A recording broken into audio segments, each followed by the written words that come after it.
प्रदेश Congress party ने 2022 के विधानसभा चुनावों के लिए तैयारियां शुरू कर दी हैं। इसी को ध्यान में रखते हुए विधायक विक्रमादित्य सिंह ने अपने विधानसभा क्षेत्र शिमला ग्रामीण के टूटू ब्लॉक के बनूटी क्षेत्र में महिला सशक्तिकरण सम्मेलन का आयोजन किया, जिसमें ब्लॉक की 90 महिला मंडलों ने हिस्सा लिया। सम्मेलन में सांसद प्रतिभा सिंह और कांग्रेस के वरिष्ठ नेत्री व विधायक आशा कुमारी विशेष रूप से शामिल हुए। कांग्रेस विधायक विक्रमादित्य सिंह ने कहा कि समाज के विकास में महिलाओं का अहम योगदान होता है, इसीलिए महिलाओं के आर्थिक और सामाजिक विकास के लिए कांग्रेस पार्टी काम कर रही है। विक्रमादित्य सिंह ने कहा कि पिछले 4 उपचुनाव में कांग्रेस पार्टी पर भरोसा जताया है और 2022 के आम विधानसभा चुनावों में भी कांग्रेस पार्टी जीत दर्ज कर प्रदेश में सरकार बनाएगी। भाजपा सरकार में बेरोजगारी, महंगाई चरम पर है और सरकार 4 साल के कार्यकाल में हर मोर्चे में विफल साबित हुई है।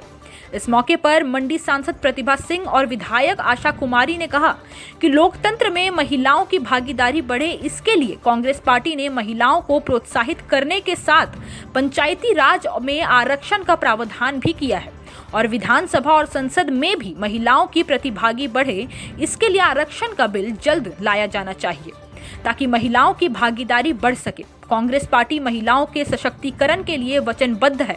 आगामी नगर निगम और विधानसभा चुनावों में महिलाओं की भागीदारी बढ़ेगी। इस मौके पर विधायक विक्रमादित्य सिंह ने ब्लॉक के हर महिला मंडल को 23,000 की प्रोत्साहन राशि भी दी और भविष्य में भी स्वयं सहायता समूह और महिला मंडल के विकास के लिए हर संभव मदद का दावा किया।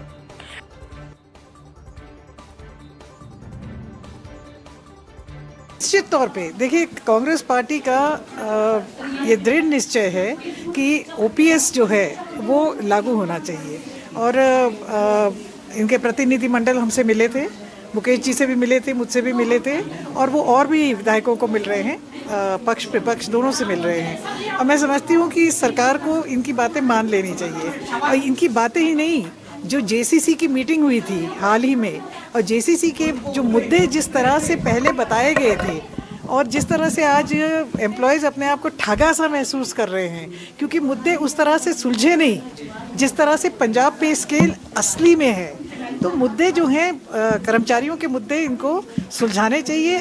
आवाज़ हमने पहले भी उठाई है और उठाते रहेंगे। ये नहीं करेंगे तो लंबा समय नहीं है, अब अक्टूबर नवंबर में चुनाव है, उसके बाद कांग्रेस की सरकार जब बनेगी तो one of the first decision, जो पहले हमारे डिसीजंस होंगे उनमें से एक जो है वो ओपीएस की बहाली होगा।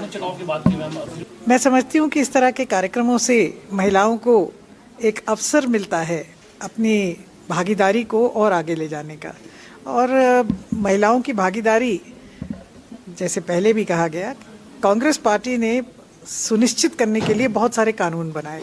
इसमें 93rd 94th अमेंडमेंट जब हुई तो विधानसभा में और विधानसभा में तो नहीं पर पंचायती राज में और अर्बन बॉडीज़ में महिलाओं को राजीव गांधी जी ने आरक्षण दिया।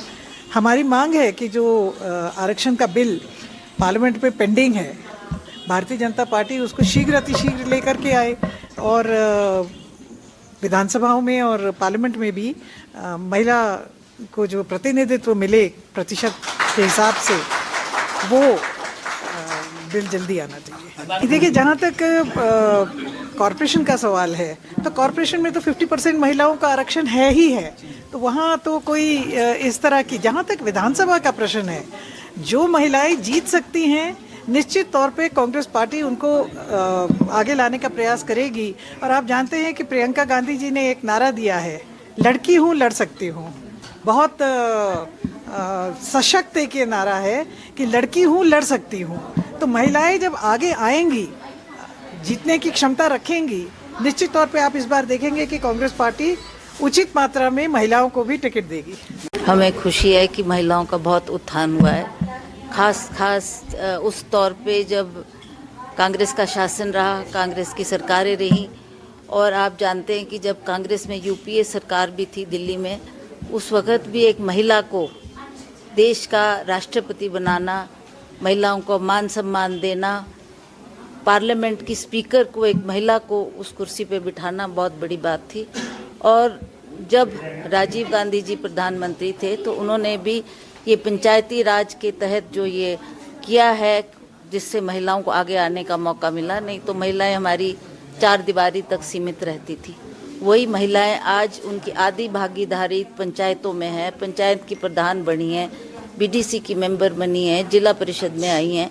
तो ये सारा कार्य मैं समझती हूँ कि कांग्रेस ने जो बीड़ा उठाया उसको अब महिलाओं को आगे लाने का, उससे महिलाओं को समाज में कार्य करने का बहुत मौका मिल रहा है। और आप जानते हैं कि अब तो हर चीज़ में महिलाएं आगे हैं। चाहे वो आप बच्चों को देखो, बेटी आज स्कूल में जो शिक्षा ग्रहण कर रही है, पढ़ लिख के आगे आ रही है, किसी भी क्षेत्र में हमारी लड़कियां पीछे नहीं हैं। तो ये सारा देन मैं समझती हूँ हमारी सरकारों का रहा है, जिसकी वजह से आज उनको प्रोत्साहित किया गया और वो समाज के कार्य में लगे। अभी हमने जो है एक महिलाओं का सम्मेलन जो है वो शिमला ग्रामीण के अंदर किया है और महिलाओं का सशक्तिकरण करना हमारा दायित्व बनता है। हमारी आबादी की आधी जो है वो आधी हिस्सेदार है और इनको मजबूत करना, इनकी आवाज़ को उठाना हमारा दायित्व है। इसको हम करते रहेंगे और आगे जो विधानसभा के चुनाव भी इस वर्ष के अंत में होने हैं। मुझे पूरा विश्वास है कि जिस तरीके से अभी 4 उपचुनावों में कांग्रेस पार्टी को पूर्ण बहुमत मिली है, उसी तरीके से हम एकता से आगे बढ़ेंगे। जिस तरीके से जो माहौल आज प्रदेश के अंदर बना हुआ है, जो गरीबी आज, महंगाई आज चरम सीमा पे है, बेरोजगारी आज चरम सीमा पे है, कर्मचारी हताश है, किसान हताश है, बागवान हताश है, युवा वर्ग आज नशे की चपट में है, बेरोजगारी आज चरम सीमा पे है। तो इन सब चीज़ों को मद्देनज़र रखते हुए हमें पूरा विश्वास है कि प्रदेश में जो है वो तख्ता पलट होगा।